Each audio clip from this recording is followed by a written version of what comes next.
کبھی کبھی ایسا ہوتا ہے کہ زبان چلنے والی بھی ہوتی ہے تو زبان میں لکنت ہونے لگتی ہے، اس لیے کہ ماشاءاللہ سے منتظر بھائی جو ہمارے سامنے مولانا منتظر بیٹھے ہوئے ہیں، یہ ہم سے 4 سال پہلے فارغ ہو چکے ہیں، ہم اب فارغ ہوئے ہیں تنظیم المکاتب سے، تو بہرحال ان کے سامنے اصلاح کا منتظر ہوں. صلوات پڑھے محمد وآل محمد پر.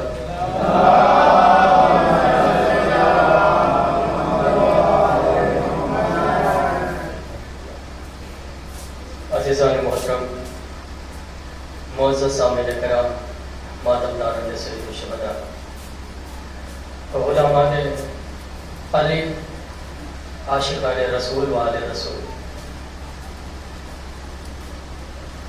یقیناً جیسے ہی روح فلک قمر نمودار ہوا، اسی وقت سے عزاداروں نے امام بارگاہوں میں، اپنے گھروں میں مجلسوں کا سلسلہ قائم کیا، اور بحمداللہ روز اول سے لے کر ابھی تک اس کو دوام ہے، اور یہ سلسلہ انشاءاللہ اسی طریقے سے برقرار رہے گا. یقیناً جہاں اگر باہر کچھ افراد تشریف فرمائے تو ان سے گزارش گزار ہوں کہ وہ اندر تشریف لائیں، اس لیے کہ یہ وہ مقام ہے کہ جو بظاہر فرش ہے مگر اس کا مقام عرش سے بلند ہے، اس لیے کہ ہم نے کبھی نہیں دیکھا کہ آسمان پہ کوئی محفل منعقد ہوئی ہو اور زمین کے لوگ آسمان پر شرکت کے لیے گئے ہوں. فرش اعظم و باعث جگہ ہے جہاں خلد بری سے فاطمہ بھی آتی ہیں، علی بھی آتے ہیں، رسول کریم بھی آتے ہیں. صلوات پڑھے محمد وآل محمد پر.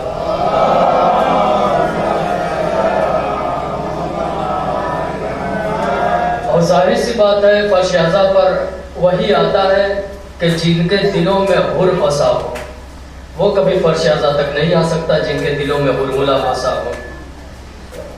یقیناً فرش اعظم مقام تہذیب ہے، یہاں لوگ تہذیب پاتے ہیں.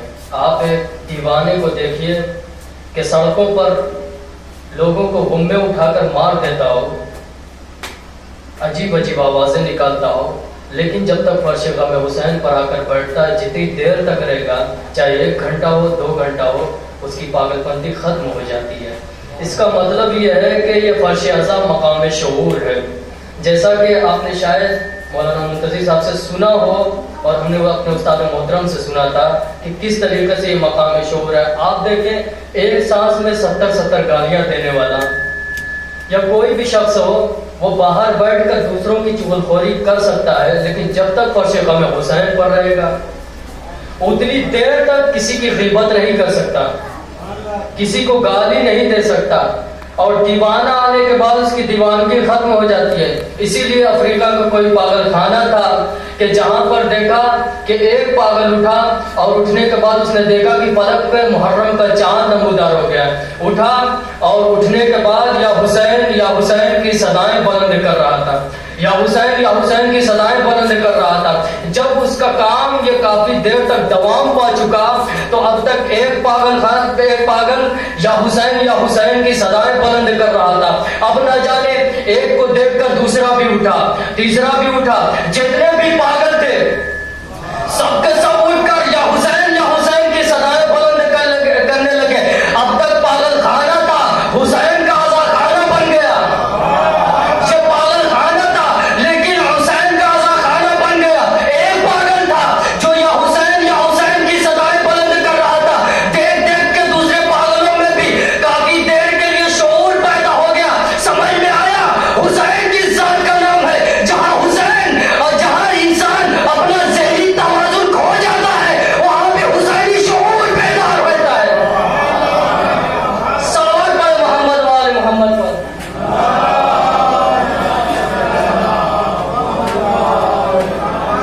جہاں حسین ذہنی توازن کھو دیتا ہے وہاں پہ حسینی شعور بیدار ہوتا ہے. یہ شعور بخشتا ہے. یہ مقام جو سارے امتیازات ختم بھی کر دیتا ہے.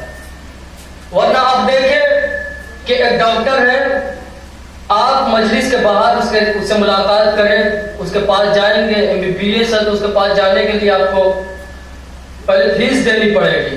ایک انجینئر ہے، اس کے پاس جائیے، پیسے کی ضرورت پڑے گی۔ ایک آفیسر ہے، اس سے بھی ملاقات کے لیے کافی سورس کی ضرورت پڑتی ہے۔ لیکن فرش غم حسین شہزادی نے قید خانے سے رہا ہوتے ہی بچھائی، اور بچھانے کے بعد کہا کہ یہ میں فرش غم حسین نہیں بچھا رہا ہوں، سارے انسان کو ایک جیسا کر رہی ہوں۔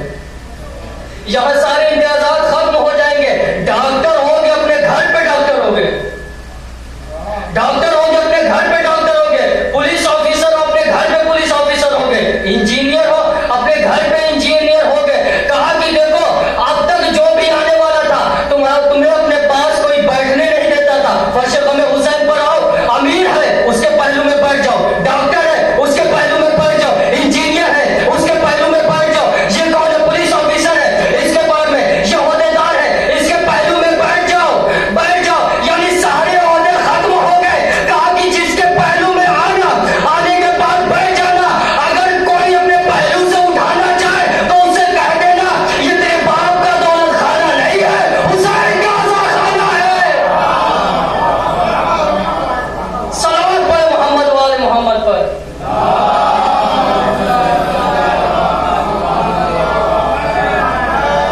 یہ حسین کا آزاد خانہ، سارے عہدے رکھ کے آنا گھر پہ، حسین کیا، اس لیے کہ شہزادی کبھی یہ نہیں چاہتی کہ کوئی کلاکار بن کے آئے، وہ یہی چاہتی جو بھی فرش غم حسین پر آئے آزادار بن کے آئے۔ یہاں کسی کا عہدہ نہیں چلتا، یہاں سب ایک جیسے ہوتے ہیں، مگر امتیاز بھی الگ ہوتا ہے۔ میں نے کہا کہ یہ بتاؤ، سارے قوم والوں کو پیغام بھی تو دینا ہے۔ کہا کہ یہ بتاؤ تم مجلس کرتے ہو، مجلس میں تبرک آخر یہ کیوں بانٹا جاتا ہے، آخر وجہ کیا ہے؟ لوگ کہتے ہیں کہ ایک مجلس کرتے ہیں اور اس میں تبرک بانٹ دیتے ہیں، سوچتے ہیں کہ اس کے صدقے میں دوسری جگہ پر بھی مجلسیں ہوں گی، وہ بھی تبرک بانٹیں گے، لہذا ایک مجلس میں خرچ کریں گے اس سے زیادہ مل جائے گا، لہذا یہ مجلسیں کرتے ہیں تو تبرک کے لیے کرتے ہیں۔ اچھا، میں نے کہا اگر مجلسیں ہم تبرک کے لیے کرتے ہیں تو مجلس تبرک کو مجلس سے پہلے بانٹتے، مجلس کے بعد نہ بانٹتے۔ اس کا مطلب یہ ہے کہ مجلس کے بعد تبرک بانٹ رہے ہیں اور دنیا دیکھ رہی ہے کہ اب تک آزادار آزاد خانے کی سمت گیا تھا، خالی ہاتھ گیا تھا، خالی ہاتھ گیا تھا، اور آ رہا ہے تو ساتھ میں کچھ نہ کچھ لے کر آ رہا ہے۔ دنیا کو بھی تو پتا چلے یہ تو حسین ہے جس کا امتحان 1400 سال پہلے بھی تھا، کہ اس در سے 1400 سال پہلے بھی کوئی خالی ہاتھ نہیں گیا تھا، اب بھی نہیں گیا ہے۔ ہم نے کہا کہ تبرک لے جاتے ہوئے کم سے کم پوری قوم والے دوسری قوم والے دیکھیں گے، کم سے کم ان کے اوپر یہ بات آیا ہو جائے گی کہ یہ گیا تھا تو خالی ہاتھ گیا تھا، آیا تو اس کے گھر سے کچھ نہ کچھ لے کر آیا ہے، کم سے کم پتا چل جائے گا دنیا کو شیعہ قوم لٹانے والی ہے، لوٹنے والی نہیں ہے۔ صلوات پڑھے محمد والے محمد پر۔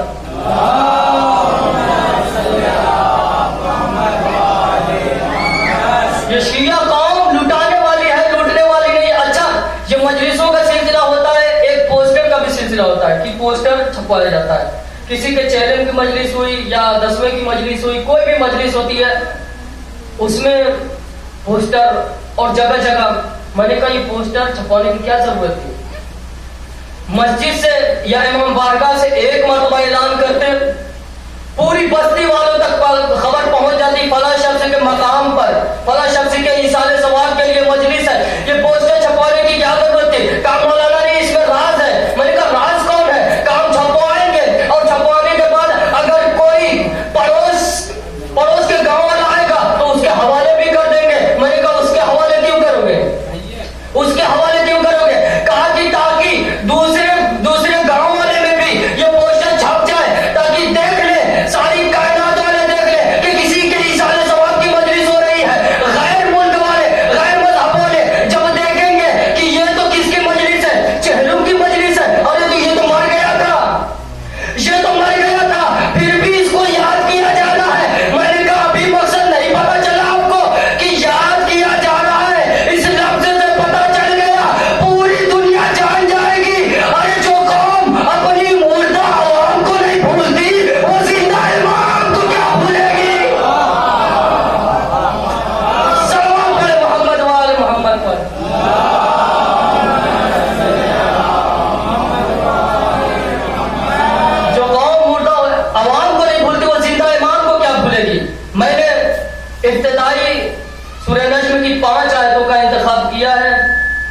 کہ جس میں پروردگار عالم ارشاد فرما رہا ہے والنجم اذا ہوا، ستارے کی قسم جب وہ ٹوٹا، ما ضل صاحبکم وما غوا، آپ کا رسول نہ گمراہ ہوا نہ راہ راست سے بھٹکا، وما ينطق عن الهوى، یہ اپنی طرف سے کچھ نہیں کہتا، ان هو الا وحی یوحی، جو بھی کہتا ہے وہ وحی کا اشارہ ہوتا ہے، خدا کی طرف سے جو وحی ہوتی ہے اسی کے مطابق گفتگو کرتا ہے۔ علمہ شدید القویٰ، اس کو نہایت شدید قوت والے پروردگار عالم نے تعلیم دی ہے، لہذا پروردگار عالم تعلیم پیغمبر کی ذمہ داری اپنے ہاتھ میں لے رہا ہے، یعنی یہ امی نہیں ہے، ان پڑھ نہیں ہے، خدا نے جو ہے اپنے لیے جو ہے منتخب کیا اور اپنی طرف سے علم دیا ہے۔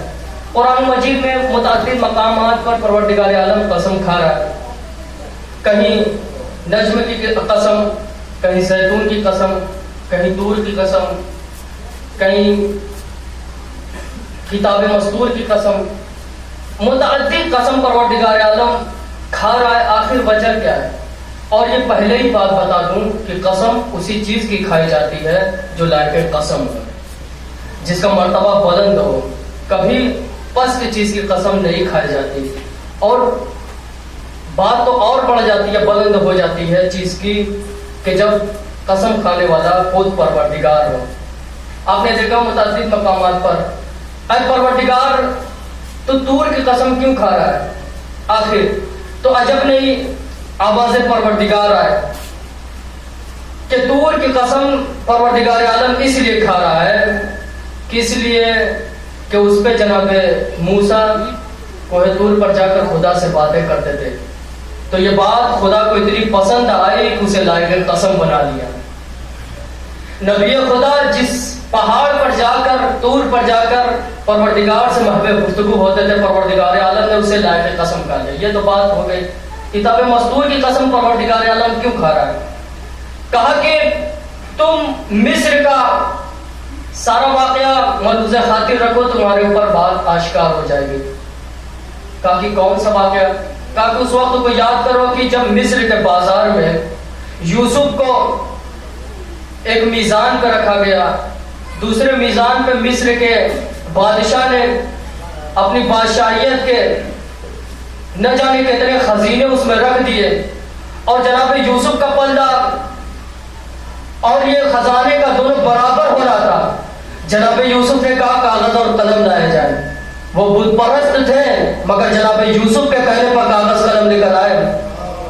ان کا مرتبہ تو ان سے زیادہ بلند ہونا ہی چاہیے کہ جو کلمہ گو ہونے کے باوجود بھی رسول جیسی ذات قلم اور کاغذ مانگ رہی تھی، لیکن کسی نے نہیں دیا۔ اب کاغذ اور قلم لایا گیا۔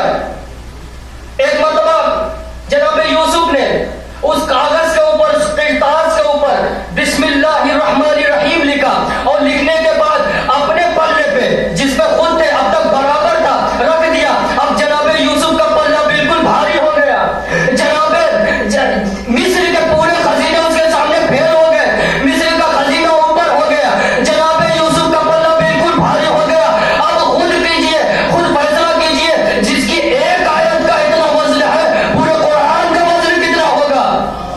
پورے قرآن کا وزن کیا ہوگا؟ جس کے لیے پروردگار عالم قرآن مجید میں کہتا ہے بسم اللہ الرحمن الرحیم لو انزلنا هذا القرآن على جبل لرأيته خاشعا متصدعا من خشیۃ اللہ، اگر میں اس پہاڑ کو، اس قرآن کو پہاڑ پر نازل کرتا تو تم دیکھتے خشیت خدا سے، خدا کے خوف سے وہ ریزہ ریزہ ہو جاتا، مگر پروردگار عالم نے قرآن کو نازل کہا کیا قلب پیغمبر پر، قلب پیغمبر پر۔ سوچئے قلب پیغمبر کتنا مضبوط تھا، پہاڑ جس کو برداشت نہیں کر سکتا اسے قلب پیغمبر برداشت کر رہا تھا، اس کے قلب پیغمبر نے برداشت کیا۔ اب دیکھیے دو چیز کس کی کتاب مستور کی قسم کیوں کھا رہا ہے؟ اچھا تین کی قسم کیوں کھا رہا ہے؟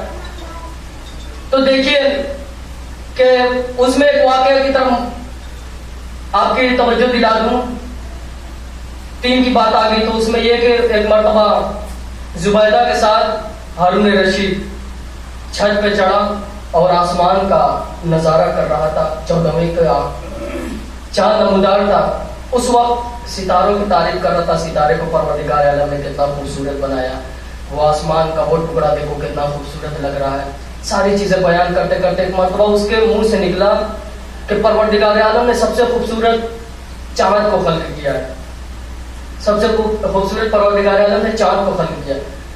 وہیں پہ پہل الدانا کی دانا بہن کھڑی ہوئی تھی، کہانی پروردگار عالم نے انسان کو سب سے خوبصورت خلق کیا. وہ کہتا رہا چاند کو خلق کیا، یہ کہتی رہی دوہراتی رہی کہ نہیں انسان کو خلق کیا. ایک مرتبہ غیظ میں آیا ہارون رشید، کہا کہ میں بار بار کہہ رہا ہوں تم سے کہ پروردگار عالم نے چاند کو سب سے خوبصورت خلق کیا، تم ہو جو کہہ رہے انسان کو خلق کیا. اگر ثابت نہ کر پائی طلاق دے دوں گا. اب بادشاہ کے پاس رہنے والی، محل میں رہنے والی ایک مرتبہ بے چین علماء بلائے گئے، لیکن چونکہ علماء نمک خوار تھے، حکومت کے کارندے تھے، بکے ہوئے تھے، لہذا وہ بھی ثابت بھی اور تھا، پھر بھی کہ نہیں جو حاکم کہہ رہے ہیں، جو خلیفہ کہہ رہے ہیں وہی صحیح ہے. پروردگار عالم نے چاند کو سب سے خوبصورت خلق کیا. اس نے کہا نہیں انسان کو خلق کیا. ساری بحث بڑھتی رہی، اسی میں بہل الدانا آ گئے. کہا کیا ہوا، کیا ہو گیا؟ کہا کہ ایسی ایسی بات ہے. کہا کہ اس میں کیا پریشان ہونے کی کیا ضرورت ہے؟ کہا پریشان ہونے کی ضرورت نہیں. کہا ہاں میں فیصلہ کر دوں گا. کہا تم فیصلہ کرو گے؟ کہا لیکن فیصلے کے لیے میں نماز پڑھاؤں گا. یہ نماز بھی پڑھتے ہیں تو اس میں بھی کچھ نہ کچھ حکمت پوشیدہ ہوتی ہے، یہ ہوتے ہیں علی والے. اب دیکھیے کہا کہ نماز پڑھاؤں گا. کہا ٹھیک ہے نماز پڑھاؤ. نماز پڑھائی، تکبیر کہی، تکبیر کے بعد بسم اللہ، بسم اللہ کے بعد سورہ حمد، سورہ حمد کے بعد سورہ 3 کی تلاوت. بسم اللہ الرحمن الرحیم، والتین والزیتون وطور سینین وہذا البلد الامین لقد خلقنا القمر فی احسن تقویم. جس کو یاد ہے پوری توجہ سنیے گا. لقد خلقنا القمر فی احسن تقویم. پیچھے سے لقمہ دیا گیا. لقمہ دینے میں بہت آگے ہیں، لقمہ دینے میں بہت آگے ہیں، لیکن عمل میں لیکن اگر آگے بڑھنے کی ہوتی ہے تو لقمہ کھانے میں بہت آگے ہوتے ہی ہے. پوری توجہ سنیے گا. کہا کہ لقد خلقنا القمر فی احسن تقویم، پیچھے سے لقمہ دیا. لقد خلقنا الانسان فی احسن تقویم، پیچھے سے بار بار لقمہ دیا جا رہا ہے. ایک مرتبہ جب اصرار بڑھا، جب کافی اصرار بڑھ گیا بہل الدانا کا، لوگوں نے دامن کھینچنا شروع کر دیا. کہا دیوانے تجھے خبر نہیں قرآن میں تحریف واقع کر رہا ہے، قرآن میں تحریف واقع کر رہا ہے. قرآن میں ہے لقد خلقنا الانسان فی احسن تقویم. کہا دیوانہ میں نہیں، دیوانے تم ہو گئے ہو. قرآن کہہ رہا ہے انسان سب سے خوبصورت ہے، تم کہہ رہے ہو چاند سب سے خوبصورت. صلوات پڑھے محمد وآلہ.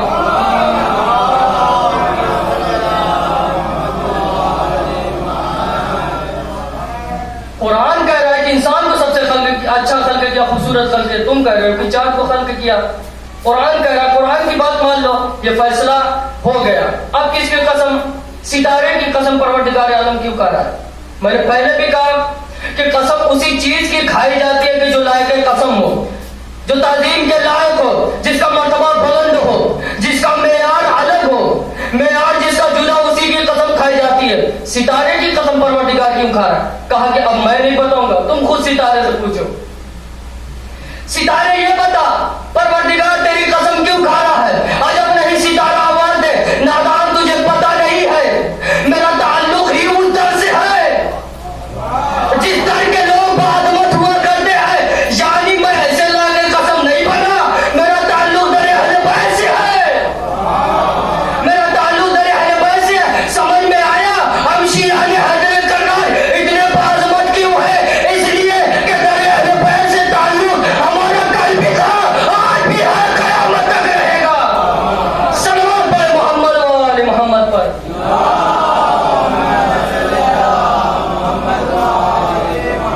ہمارا تعلق در اہل بیت سے ہے. لہذا آپ نے پورا واقعہ سنا ہوگا. ستارہ در اہل بیت پر آ رہا تھا تو کسی سائنس والوں نے یہ کہہ دیا، کہا کہ یہ مان ہی نہیں سکتے کہ ستارہ در علی پر آ جائے، اس لیے کہ ستارے کا حجم اور وسعت اتنی ہے کہ وہ ایک ستارہ زمین سے بڑا ہوتا ہے، زمین سے بڑا ہوتا ہے. لہذا وہ اترے تو پوری دنیا نیست و نابود ہو جائے، نیست و نابود ہو جائے.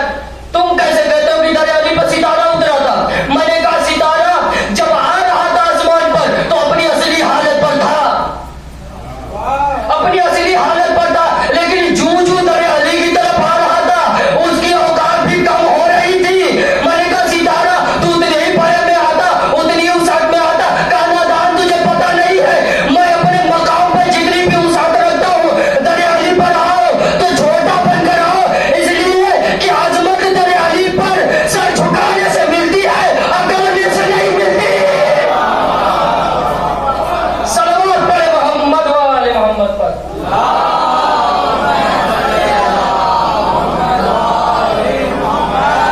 دریا علی پر عظمت سر جھکانے سے ملتی ہے, اکڑنے سے نہیں ملتی. اچھا ستارہ چلا, اور ستارہ چلنے کے بعد کافی آرام سے, پہلے تو چلا تو بڑی تیزی کے ساتھ کیونکہ حکم خدا تھا, لہذا آ رہا تھا, اور آتے آتے آہستہ ہو گیا, اور آہستہ آہستہ ہونے کے بعد چونکہ اس سے پہلے رسول کریم کے پاس آئے عبد الرحمن آیا تھا جس نے ایسے کا انتخاب کیا تھا جو مولا کائنات کے برعکس بالکل تھا, وہ بھی تھا. اس نے کہا کہ میں بہت بڑا دولت مند ہوں رسول اسلام, میرا گھر اور آپ کا گھر جتنی بھی وسعت رکھتا ہے, میں اتنا بڑا تاجر ہوں. جناب خدیجہ کے بعد اسی کا نمبر آتا تھا سب سے بڑا تاجر. کہا کہ آپ جانتے ہیں اتنی دولت میرے پاس ہے, فاطمہ کا آپ نے میرے بیٹے سے کر دیجئے, جتنے آپ کا گھر اور میرے گھر میں جتنا فاصلہ پایا جاتا ہے اونٹ اتنے دور تک لگیں گے, اور سب پر جواہرات بھرے رہیں گے, جواہرات ہوں گے. ایک مرتبہ رسول اسلام نے خاک اٹھائی, اور خاک اٹھانے کے بعد اس کے چہرے کی طرف پھینکی, اور جب دھول اٹھ رہی تھی, دھول گر رہی تھی, تو عجیب منظر تھا. وہی دھول جو رسول اسلام کے ہاتھ سے چلی تھی, اب تک دھول تھی, ہیرے جواہرات میں تبدیل ہو گئی, ہیرے جواہرات میں تبدیل ہو گئی. کہا عبد الرحمن جا کسی پر عورت پر کسی کے اوپر دولت کا روپ دکھانا, دیکھو ہمارے ہاتھوں کی دھول بھی دولت کے اوپر ہوتی ہے, دولت کے برابر ہوتی نہیں. رسول اسلام نے ایک اور جملہ کہا تھا, عبد الرحمن دولت کے نشے میں فاطمہ کا رشتہ مجھ سے مانگ رہا ہے, چلا جا, فاطمہ کا عقد کرنا ہے, فاطمہ کو بیچنا نہیں ہے, فاطمہ کا عقد کرنا بیچنا نہیں ہے. وہ چلا گیا, رسول اسلام کے پاس آتے رہے, اصرار اتنا تھا, کہا کہ ایسا کرو ستارے کا انتظار کرو, ستارہ جس کے در پہ اتر جائے اس سے فاطمہ کا عقد ہوگا. ستارہ چلا, مدینے کے اوپر آ کر رک گیا, اور رکنے کے بعد چونکہ رسول اسلام نے کہا تھا کہ جس کے در پہ ستارہ اترے اس سے فاطمہ کا عقد ہوگا. اب جب بے نمازی تھے نمازیں پڑھنے لگے, جو زندگی میں کبھی خمس نہ ادا کیا ہو وہ خمس ادا کرنے لگے, زکات بھی ادا کرنے لگے, بڑی بڑی داڑیاں رکھے ہوئے, در کو سجائے ہوئے, ستارے کا انتظار کر رہے ہیں, ستارے کا انتظار کر رہے ہیں. سب نے در سجایا, علی نے اپنا در نہ سجایا, اس لیے کہ جانتے ہیں علی کہ پروردگار عالم دولت نہیں دیکھتا, نیت دیکھتا ہے. جس کی نیت اچھی ہو اس پر ستارہ اترے گا. اب سمجھ میں آیا, یہ تھے رسول کے خلاف رہنے والے تھے, مگر کم سے کم اتنا تو ان کو پتا ہو گیا تھا فاطمہ کی قربت پانے کے لیے نمازی بھی ہونا پڑے گا, زکات بھی ادا کرنی پڑے گی, خمس بھی ادا کرنا پڑے گا. فاطمہ سے وہ قریب نہیں ہو سکتا جو بے نمازی ہو. اب انتظار کر رہے, ستارہ آیا, آنے کے بعد پورے مدینے کا چکر لگانے لگا. بیچارے جو اب تک در سجائے ہوئے انتظار کر رہے تھے ان کے سر کو بھی چکر آنے لگا. جیسے جیسے ستارہ چکر لگا رہا ہے ویسے ویسے ان کو بھی. میں نے کہا ستارے یہ کون سا رویہ اختیار کیا, ارے تمہیں دریا علی پہ اترنا تھا, اتر جاتے, یہ ادھر ادھر کرنے کی کیا ضرورت ہے. پورے مدینے کا چکر لگایا, اس کے بعد دریا علی پر آیا, کہا تمہیں پتا نہیں نادان, کل تاریخ لکھی جائے گی, کل تاریخ لکھی جائے گی. تاریخ اگر بگڑنے والے نے لکھی ہوگی تو یہ کہہ دے گا کہ ستارہ ٹوٹا, ستارہ ٹوٹا اور اتفاقاً دریا علی پر آ گیا. میں یہ لفظ اتفاقاً بیچ میں نہیں لانا چاہتا تھا.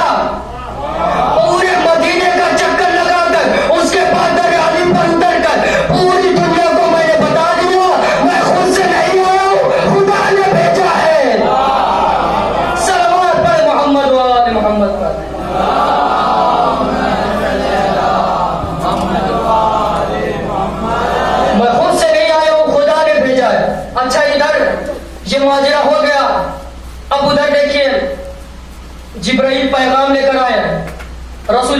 مسجد میں بیٹھے ہوئے ہیں, پیغام لے کر آئے, پیغام سنانا چاہتے ہیں, گفتگو ہو رہی ہے. صلوات پڑھیں محمد پر.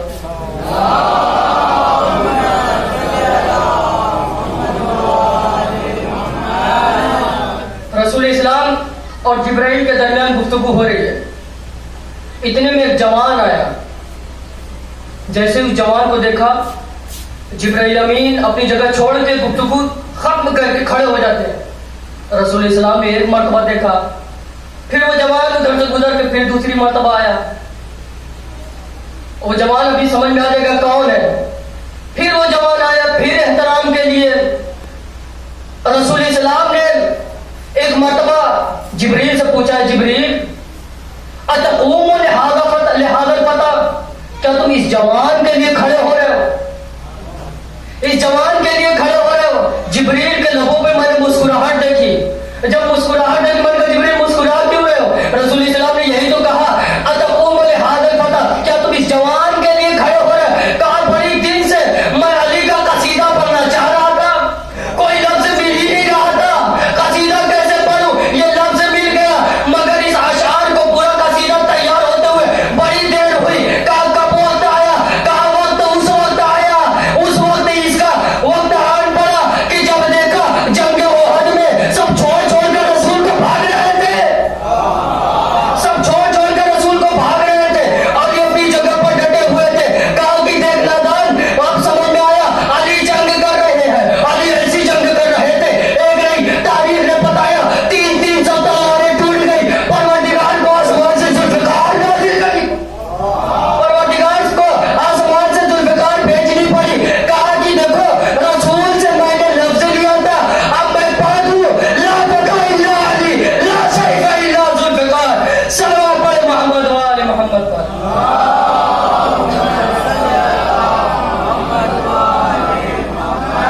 یہی لفظ فتح, یہی پڑھنے کے لیے ترانہ, لا فتح الا علی لا فتح الا علی لا سیف الا ذوالفقار. بڑے بے چین. رسول اسلام نے پوچھا, پھر وہ جوان آیا, کھڑے ہو, اتقوم لہذا الفتى. 3 مرتبہ یہی ہوا. ایک مرتبہ جبرائیل امین نے کہا, یا رسول اللہ لماذا لا اقوم لمن علمنی, اے رسول اسلام کیوں نہ میں اس کے لیے کھڑا ہوں کہ جس نے مجھے سکھایا ہے, جس نے مجھے پڑھایا ہے, جو میرا ایک ٹیچر ہے, جو میرا استاد ہے. کہا کہ اچھا استاد ہے. کہا کیسے؟ کہا جب میری خلقت ہوئی تھی مجھے اپنے ہی بارے میں پتا نہیں تھا, تو میں بڑی بے قراری کے عالم میں پوچھ رہا تھا, من انا وما اسمی, میں کون, میرا کون, میرا نام کیا. جبریل جب پیدا ہوئے تو کہا کہ من انا وما اسمی وما اسمی, میں کون, میرا نام کیا ہے. اس کے بعد خدا کی طرف دیکھا, من انت وما اسمک, تو کون, تیرا کیا نام ہے. پوری توجہ سنیے گا, تو کون ہے, تیرا نام کیا ہے. کہا کہ اس وقت یہ جوان آیا تھا, یعنی وہ مولائی کائنات تھے. کہا یہ جوان آیا تھا, اور آنے کے بعد کہا کہ جبریل گھبرا کیوں رہے ہو, کہہ دو کہ انا عبدک الذلیل و اسمی جبرائیل, میں تیرا بندہ ذلیل ہوں, میرا نام جبرائیل ہے. وانت رب الجلیل و اسمک الجلیل, ارے تو رب جلیل ہے, تیرا نام بھی جلیل ہے, تیرا نام بھی جلیل ہے. کہا کہ اچھا استاد ہے اس لیے کھڑے ہو رہے. میں نے کہا یہ جبریل تیری خلقت کب ہوئی ہے, تو پیدا کب ہوا ہے. علی دیکھیے گا کب کے پیدا ہوئے, تیری خلقت کب ہوئی, تو کب پیدا ہوا.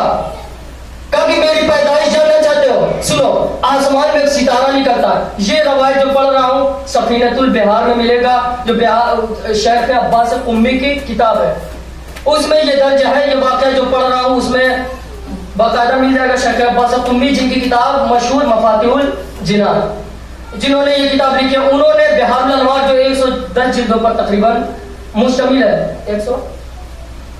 110 12 تک مشتمل ہے, وہ تنظیم میں کتاب ہے پوری. اس کے لیے ایک الماری اس کے لیے درکار ہے جو اس میں وہ رکھی گئی ہے. اس کا خلاصہ جو 7-8 جلدوں پر لکھا گیا اسی میں یہ مرقوم ہے. جبریل سے کہا کہ جبریل تیری خلقت کب ہوئی. کہا کہ آسمان میں ایک ستارہ نکلتا ہے جس کی خاصیت یہ ہے کہ وہ ستارہ آسمان میں نکلتا تو ہے مگر 20,000 سال کے بعد ایک مرتبہ نکلتا ہے. 20,000 سال کے بعد ایک مرتبہ نکلتا ہے. میں نے کہا سمجھانا کیا چاہتا ہے. کہا اس ستارے کو میں نے 20 مرتبہ دیکھا ہے.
ہم نے عقد پڑھ دیا ہے, پروردگار عالم نے عقد پڑھ دیا ہے آسمان پر, آپ بھی عقد پڑھ دیجئے.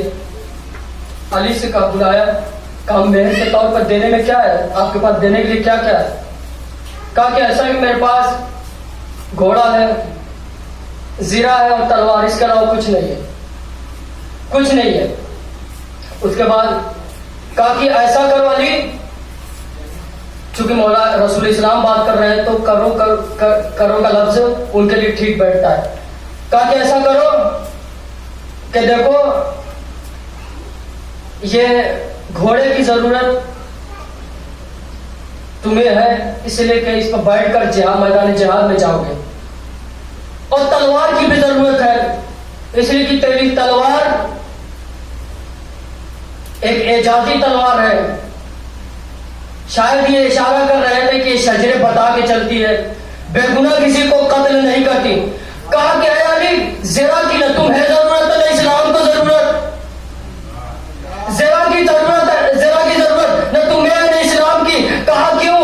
میں نے کہا کہ کیوں رسول اسلام علی کو ضرورت نہیں ہے. کہا کہ نظام تجھے پتہ نہیں ہے, زرا میدان میں پہن کر وہ جائے جسے قتل ہو جانے کا خطرہ ہو. صلوات پڑھ محمد و آل محمد پر.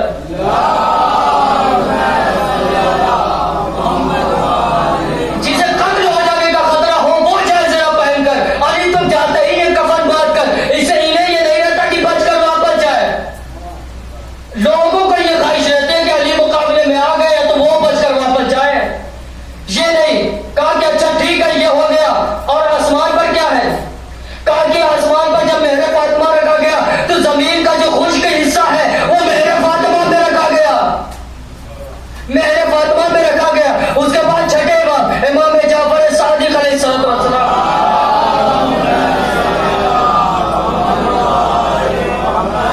نے ایک حدیث فرمائی. کہا کہ قسم خدا کی, پروردگار عالم نے زمین کو مہر فاطمہ قرار دیا ہے.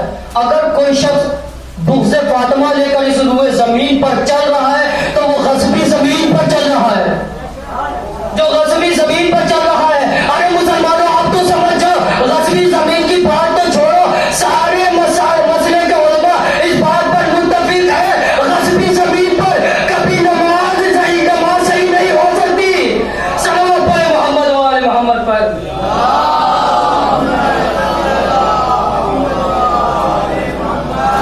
علی و فاطمہ کا عقد ہو گیا. اب دیکھو رسول اسلام اب دوسرے ہی دن سوال کر رہے ہیں, آپ نے فاطمہ کو کیسا پایا؟ اے علی تم نے فاطمہ کو کیسا پایا؟ آئیے سوال پڑھ محمد واسم.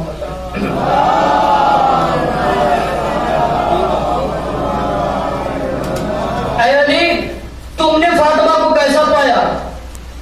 تم نے کیسا پایا؟ سوال سنیے گا. آج کا معاشرہ ہے, قسم خدا کی, بیٹی دینے کے بعد داماد سے کسی میں دم نہیں ہے جو دوسرے دن ہی سوال کر لے میری بیٹی کو کیسا پایا, میری بیٹی کو کیسا پایا. کہیں گے کیسا سوال کیسا کہہ رہے ہیں. میں نے کہا ہاں کر بھی سکتا ہے, اگر رسول جیسی ذات ہو یہ وہی سوال کر سکتا ہے جس کو اپنی بیٹی کی تربیت پہ بھروسہ ہو, جس کی اپنی بیٹی پر بھروسہ ہو وہی سوال کر سکتا ہے. اس میں علی نے پلٹ کر کہا نعم العون فی طاعت اللہ, بے شک رسول اسلام میں نے فاطمہ کو بہترین مددگار پایا اطاعت خداوندی میں. سمجھ میں آیا, پوری کائنات کا جو مشکل کشا ہے, جو مددگار ہے, اس ذات کو علی کہتے ہیں. جو علی کی مشکل کشائی کرے اس ذات کو ذات فاطمہ کہتے ہیں, اس ذات کو ذات فاطمہ کہتے ہیں. اچھا علی کی خاصیت کیا تھی؟ روز 500 رکعت نماز پڑھتے تھے, یعنی ان کے گھر سے آواز آتی تھی کتنی, آخری جملہ, قسم خدا کی کوئی خاموش نہیں رہے گا اگر قاعدے سے یہ جملہ سن لیا. کتنی رکعت پڑھتے تھے؟ 500 رکعت. تکبیر کتنی 500 میں؟ کتنی؟ 1000 تکبیر کی صدائیں بلند ہو رہی تھی. لوگ ویسے ہی علی سے جلے ہوئے تھے, علی سے جلے اسی روز سے تھے جس دن سے ستارہ اترا تھا اور علی سے رشتہ پکا ہو گیا تھا فاطمہ کا, اسی دن سے جلے ہوئے تھے. کہا اب دیکھتے ہیں فاطمہ سے شادی ہو گئی علی کی, اب دیکھتے ہیں کیسے دیکھتے ہیں تکبیر 1000 تکبیر کی صدائیں بلند ہو رہی ہے, 1000 تکبیر کی صدائیں بلند ہو رہی ہے علی کے گھر سے. قسم خدا کی اب تک تو 1000 تکبیر کی صدائیں بلند ہو رہی تھی, اب 2000 تکبیر کی صدائیں بلند ہونے لگی. ویسے علی نے نہیں کہا نعم العون فی طاعت اللہ, نعم العون فی طاعت اللہ. جیسے ہی علی کا عقد ہوا, لوگ دیوار سے کان لگائے ہوئے تکبیر کی صدائیں سن رہے تھے. شاید تکبیر کی صدائیں آئے, شاید تکبیر کی صدائیں آئے, شاید تکبیر کی صدائیں ہو. لیکن عجیب ماجرا ہے, پہلی شب ہے, ایک طرف علی کا مصلی بچھایا, ایک طرف علی کا مصلی پر بچھا, ایک طرف فاطمہ کا پوری توجہ سے, ایک طرف علی کا مصلی پر بچھا, ایک طرف فاطمہ کا.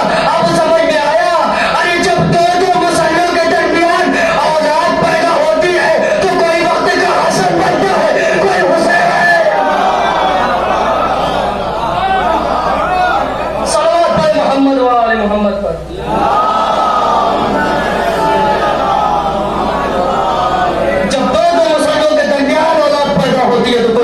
حسن ہوتا ہے, کوئی حسین ہوتا ہے. اسے کہتے ہیں عظمت فاطمہ.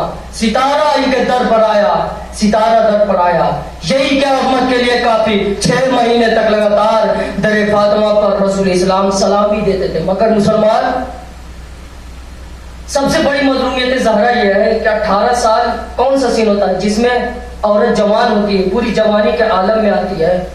اس جوانی کے عالم میں اتنی عمر میں 18 سال میں یعنی 75 سے 90 دن کے درمیان رسول کے بعد فاطمہ پر اتنے ظلم ڈھائے گئے کہ ان کی جہاں جوانی کا عالم ہوتا ہے ان کی کمر خمیدہ ہو گئی, جھکا کر کمر کو چلتی تھی. اے مسلمانوں, جہاں اللہ کی عبادت ہوتی ہے وہاں خون علی بہا دیا گیا. حسن کے جگر کے ٹکڑے زہر دے دیا گیا تھا, تشت میں کٹ کٹ کر گر رہے تھے. چھوٹے نواسے کو مجبور کر دیا گیا. محرم کو 2 محرم کو وادی کربلا ہوا, 4 محرم کو پانی بند, 7 محرم کو ختم ہو گیا, یہ 10 محرم کو خود ختم ہو گیا, شہید لوگوں نے کر دیا. اب کیا پنجتن کی لاشوں کی پامالی کا ارادہ کیا. لاشوں کی پامالی کے بعد خیمے میں آگ لگا دی گئی, خیام بھی جل چکے. لو شام سوام آج پرسوں وہ مرحلہ آ رہا ہے کہ جس میں آپ نے دیکھا 40 یعنی رہائی ہو چکی ہے. اب قبریں حسین پر آئے تھے, قبر حسین سے آواز آئی تھی جابر ہٹ جاؤ, میری بہن آ رہی ہے, کافی دنوں کے بعد بھائی سے ملاقات کر رہی ہے. کہیں ایسا نہ ہو کہ بھائی کی جدائی, بھائی سے ملاقات کے وقت وہ گریہ ازاری کرے اور تم نامحرم ہو کر اس کی آواز کو سن لو. جابر کو ہٹا دیا. حسین کو بڑا آسرا تھا, کیا حسین نے دیکھا تھا یہی میری بہن ہے, اب کتنا اس کو رنج دیا جائے. مسلمانوں دیا, دیار بدیار گرایا گیا. ایک ماں تھی کہ جو کس کی ماں تھی, علی اصغر کی ماں. جب قبر حسین سے اٹھ رہی تھی تو اپنے والی و وارث سے کہا تھا میرے والی و وارث میں جا تو رہی ہوں لیکن کبھی سائے میں نہ بیٹھوں گے, اے میرے والی وارث میں سائے میں نہ بیٹھوں گے. جانتے ہیں کہ جب کسی انگریز تاریخ دان نے جب تاریخ لکھ رہا تھا تو ایک مرتبہ قلم یہ کہہ کر ہٹا رہا تھا, ختم کر رہا, اس نے ہٹا لیا. کہا کہ مجھے تعجب ہو رہا ہے, 3 مرتبہ کہا مجھے تعجب ہو رہا ہے کہ فوج یزیدی نے اس بچے کو تیر مارا 3 بال کا, جسے یہ بھی نہ معلوم تھا کہ تیر کھا کر ہنسنا چاہیے یا رونا چاہیے. ارے جب یہ قاسم, جب عباس کا سر آیا ہوگا لوگوں نے دیکھ کے کہا ہوگا یقیناً جنگ ہوئی ہے. جب حسین کا سر آیا ہوگا لوگوں نے کہا ہاں جنگ ہوئی ہوگی. لیکن جب سر اصغر آیا ہوگا تو لوگوں نے یہی کہا ہوگا نہیں, کربلا میں جنگ نہیں ہوئی ہے, ظلم ہوا ہے. عزادارو جزاکم اللہ. ایک شخص آیا, اتنا یہ رنج ایسا تھا کہ جس کو لے کر میرا باپ خود رو رہی تھی اور سید سجاد بھی مسلسل رو رہے تھے. اور کسی نے آنے کے بعد سوال کیا کہ میں غریب ہوں. سید سجاد نے کہا نہیں تو غریب نہیں ہے. جزاکم اللہ, خدا آپ کو کوئی غم نہ دے سوائے مظلوم کربلا کے. عزاداروں شخص کو امام سید سجاد اپنے پاس بلاتے ہیں. بلانے کے بعد کہتے ہیں شخص تو غریب نہیں ہے. وہ شخص کہتا ہے میں غریب ہوں. مولا نے کہا تو غریب نہیں ہے. اس شخص نے دوبارہ کہا میں غریب ہوں. 3 مرتبہ یہ اصرار پڑا. سید سجاد نے سوال کیا شخص یہ بتا دے تجھے ابھی مدینے میں موت آ جائے تو تجھے مسلمانوں سے کیا توقع ہے. اس نے اپنے سینے پہ ہاتھ مارا، کہا میں رسول کے دیار میں ہوں، رسول کے شہر میں، یہ مسلمان مجھے غسل و کفن دیں گے، میرے جنازے کو دفنائیں گے۔ سید سجاد طلب کر کہتے ہیں عائشہ زہرا تو کیسا غریب ہو سکتا ہے؟ ارے تم مدینے میں اگر تمہیں موت آ جائے تمہیں غسل و کفن دیا جائے گا، تمہیں دفنایا جائے گا۔ ارے غریب تو میرا بابا حسین تھا، ارے جسے کربلا کے میدان میں ارے 3 دن تک اس کا لاش اسی طریقے سے پڑا رہا، کوئی نہیں تھا جو غسل و کفن دے۔ یہ سلسلہ چلتا رہا۔ ایک مرتبہ منہال آ کر کہتے ہیں کہ عباس کا قاتل پکڑا گیا تو سید سجاد خوش نہیں ہوئے۔ سوال کیا ہرملہ پکڑا گیا؟ ہرملہ پکڑا گیا کہ نہیں؟ یہ بتاؤ ہرملہ پکڑا گیا کہ نہیں؟ اس نے خبر دی حسین کا قاتل پکڑا گیا، کہا ہرملہ پکڑا گیا کہ نہیں؟ ایک مرتبہ جزاکم اللہ، خود آپ کو کوئی غم نہ دے سوائے مظلوم کربلا کے۔ میرا حال نے طلب کر سوال کیا، اے مولا یہ بتا دیجئے آپ اکبر کے قاتل پہ خوش نہیں ہوئے، حسین کا قاتل پکڑ گیا آپ خوش نہیں ہوئے، عباس کا قاتل پکڑ گیا آپ خوش نہیں ہوئے، آخر کربلا میں کون سا ظلم یہ کر دیا تھا؟ ہرملہ نے کہ آپ بار بار ہرملہ کا نام لے رہے ہیں، سید سجاد تڑپ کر کہہ رہے ہیں اے میرا حال تمہیں پتہ نہیں ہے ہرملہ نے کربلا میں ایسا ظلم کیا، میری ماں میں رباب سائے میں آج تک نہ بیٹھی، میری ماں سائے میں نہیں بیٹھ رہی ہے۔ جزاکم اللہ۔ ایک مرتبہ ہرملہ پکڑا بھی گیا، اور جب ہرملہ پکڑا گیا جانتے ہیں اس وقت یہ منہال گئے، دربار میں پہنچے کوفے میں، جب پہنچنے بعد کا الحمدللہ، جیسے مختار نے سننے بعد کا منہال آخر تم نے الحمدللہ کیوں کہا؟ آخر بات کہنے کی کیا وجہ؟ منہال تڑپ کر کہتے ہیں ابھی میرے مولا دعا کر رہے تھے، اے میرے پروردگار میرے ششمائے مجاہد میرے چھوٹے بھیا علی اصغر کے قاتل ہرملہ کو جہنم کی آگ میں جلا دینا۔ میں الحمدللہ اس لیے کہہ رہا ہوں میرے مولا کی دعا اتنی جلدی قبول ہو گئی۔ منہال نے جیسے یہ جملہ کہا، مختار نے ہرملہ سے کہا اے مختار تم نے کربلا میں کون سا ظلم، اے ہرملہ تم نے کربلا میں کون سا ظلم کیا تھا جس کی وجہ سے میرے مولا اتنے بے قرار تھے، میرے مولا اتنے مطمئن تھے، میرے مولا اتنے بے قرار تھے؟ کہا ہرملہ تم برداشت نہ کر پاؤ گے۔ کہا کیوں نہیں برداشت کر پاؤں گا؟ اس نے کہا کہ میں کربلا کے میدان میں 6 تیر لے کر گیا تھا، میرا 3 تیر رائے گا ہو گیا، مگر 3 تیر نے وہ ایسا کام دکھایا جس سے حسین کے لشکر کا حال بگڑ گیا تھا۔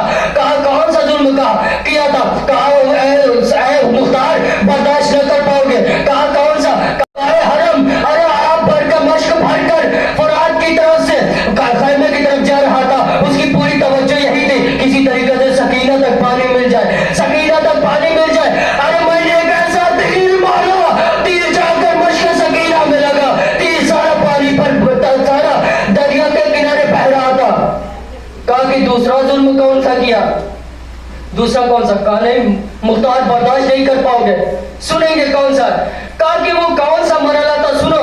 کہا کہ جب میں کربلا کے میدان میں گیا میں نے دیکھا کہ حسین ایک آواز غیبی آئی تھی، حل من ناصر ینصرنا حل من مغیث، ایک آواز آئی تھی اے پروردگار کے اپنے اے بندے پروردگار کی طرف سے پلٹا، تیرا پروردگار راضی ہے، تو بھی اپنے پروردگار سے راضی ہے۔ اتنے میں ایک آواز کا آنا تھا، فوراً حسین نے تلوار کو نیام میں رکھا اور تلوار کو روکا، جیسے ہی تلوار کو روکا بھاگی ہوئی فوجیں سمٹ رہی تھی، حسین پر سب وار کر رہے تھے، حسین اتنے زخموں سے چور ہو گئے، حسین کے جسم پر کوئی ایسی جگہ نہیں ملی، ارے جہاں پر حسین کا زخم نہ ہو میں دیکھ رہا تھا کہاں پر تیر ماروں، ارے کہاں پر تیر ماروں۔ جزاکم اللہ، خدا آپ کو کوئی غم نہ دے سوائے مظلوم کربلا کے۔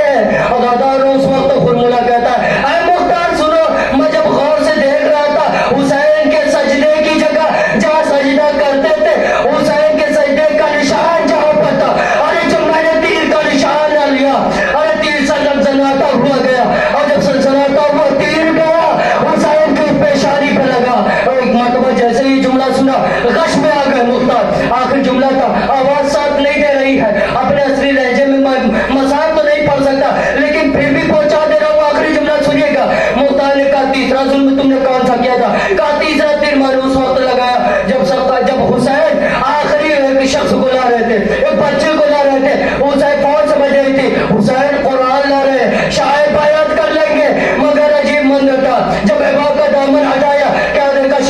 مجاہد تھا، اور اپنی زبان اپنے ہونٹوں پر پھیر رہا تھا.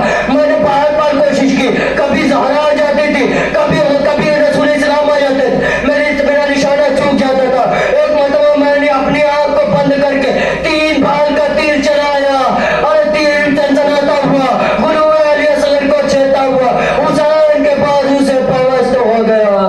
بچہ باپ کے ہاتھوں پر منقلب ہو گیا.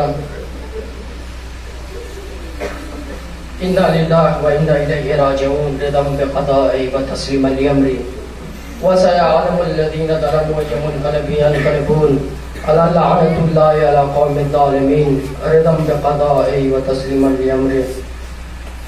بارے الہ